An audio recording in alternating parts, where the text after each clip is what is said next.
So picture this. A hospital has this brilliant idea to slash wait times for stroke patients. Or maybe a restaurant chain wants to completely overhaul its quality control. But what happens to most of these amazing ideas? Well, they stall out. They just kind of fizzle. And why is that? It's because a great idea without a great plan is really just a wish. Today, we're going to break down the framework that turns those wishes into actual, measurable results. Think about the last time you were in a brainstorming session. You've been there, right? The energy is just electric. The idea feels completely unstoppable. But then, the meeting ends. What is the very next step? Who's in charge of it? How do you get from that sketch on a whiteboard to a real-world solution? You know that gap between the idea and the action? That's where most potential just gets lost. So let's close that gap. Okay, here is the single most important mental shift you have to make. You've got to stop treating it like an idea and start treating it like a project. An idea is kind of like a cloud. It's vague, it just floats around, and nobody really owns it. But a project is a blueprint. It has defined edges, it has official authorization, and it's got a clear structure for how it's going to get built.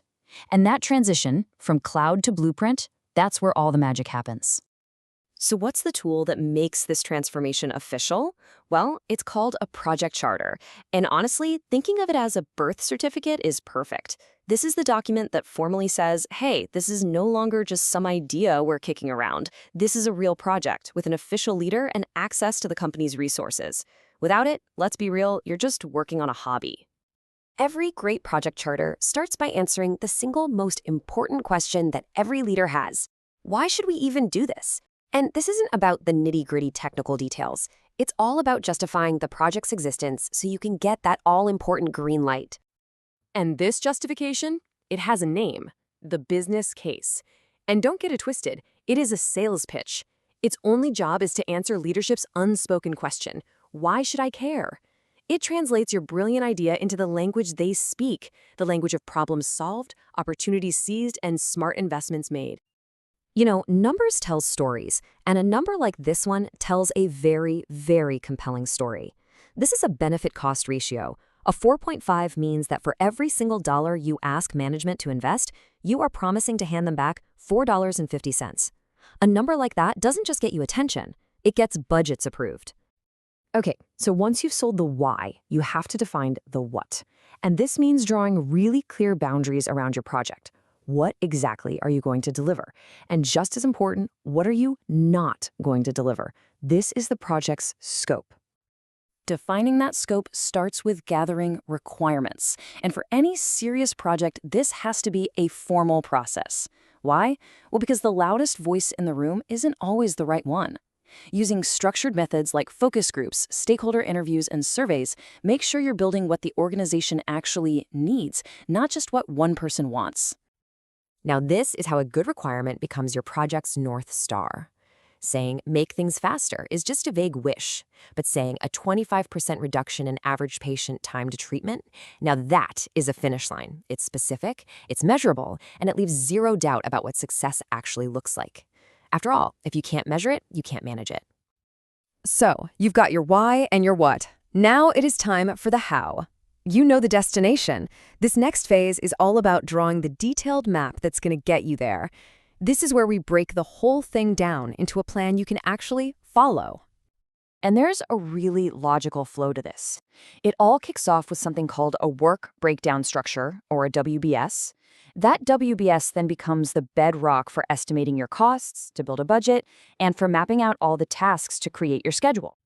The work breakdown structure, or WBS. I know, it sounds super technical, but the concept is incredibly simple and powerful. It basically answers that old question, how do you eat an elephant? And the answer is one bite at a time. A WBS is just the process of taking your big final goal and breaking it down into smaller and smaller pieces until you have tasks that are manageable enough to assign, cost out, and put on a schedule. Here's that hospital project in action. Improve patient processing is a huge goal, right? But look at how the WBS breaks it down into these concrete work packages.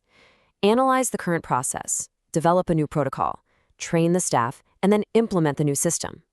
All of a sudden, this really complex goal feels totally achievable. Now for a step that, honestly, way too many teams skip. Planning for the what-ifs. Every single project has uncertainty. Proactively thinking about what could go wrong and having a plan for it is the difference between a minor little hiccup and a full-blown disaster. This is risk management. Just pause for a second and think about a project you're working on right now.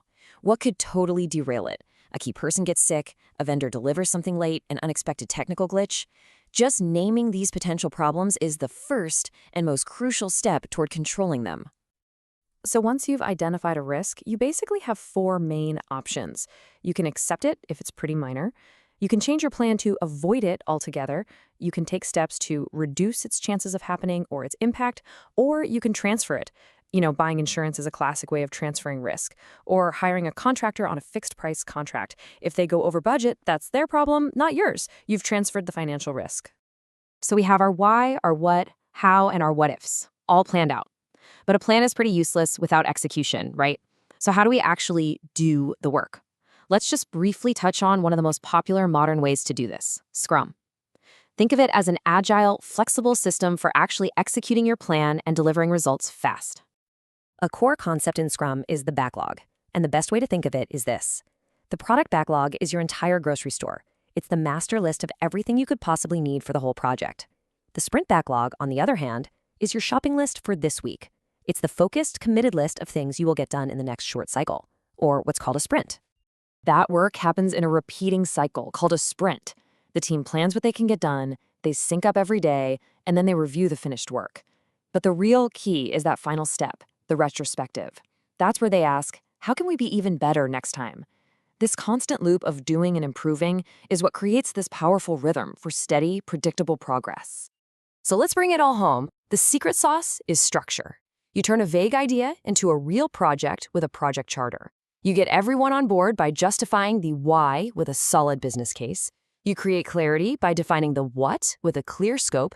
You build your roadmap for the how with a plan and a schedule. And you prepare for roadblocks by managing the what ifs. That right there is the framework for real results. And that brings us to the final and most important question. Think about that one brilliant idea that's been floating around your workplace, the one that never seems to go anywhere. What is the one good idea that you are now equipped to turn it into a real, structured, and successful project?